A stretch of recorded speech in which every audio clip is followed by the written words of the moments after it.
Yes, Granny.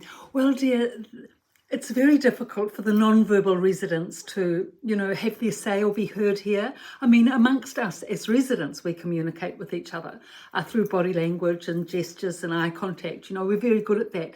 But in terms of, the outside visitors, staff, managers, that sort of thing, they really don't communicate with the non-verbal residents.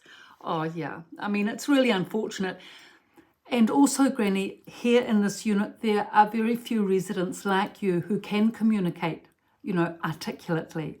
Yes, unfortunately. I think there's only 4 that I counted last time. You, Barbara, your best friend next door, Jack, John, the army captain up the corridor, and the former school teacher who does quizzes all day.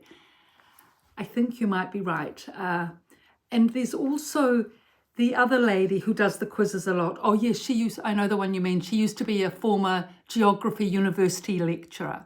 Yes, well, she can speak. I know she can speak. I've heard her, but she just won't. I mean, I think she thinks she's a little bit above us, so she doesn't communicate. I mean, she's polite and she'll nod her head all very distinguished like, but she doesn't say anything. It's quite sad because I think she's really lonely as a result.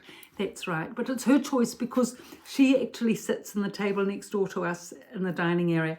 And we ladies have tried a lot to communicate with her, but she'll just smile and say nothing. And you can't do anything if someone doesn't correspond like that. No, I mean, you have to make an effort.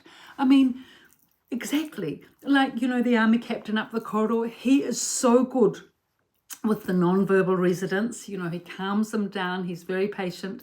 Yes, he's particularly good with that deaf lady, that screams and shouts a lot after the shower. Oh, yes. He always is there for her then, because what happens, she comes out of the shower into the dining area screaming and shouting because it's all confusing for her. And he calms her down. How does he actually calm her down? Well, firstly, I've observed, he says to the staff, let me sit with her. I know that she's deaf, but she can still understand me, and I'll be able to calm her down. And then he sits down with her, and even though she can't hear him, he just puts his hand a little bit on her hand like that, like a little pat or on her arm or something, looks at her and just chats away in a sort, in light banter. She can't hear him, but she can see him, and he is reassuring and kind and understanding, and she knows him.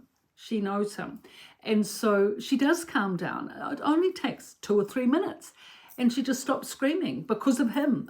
It's such a help for all of us, I can tell you, because then it, appeases the atmosphere.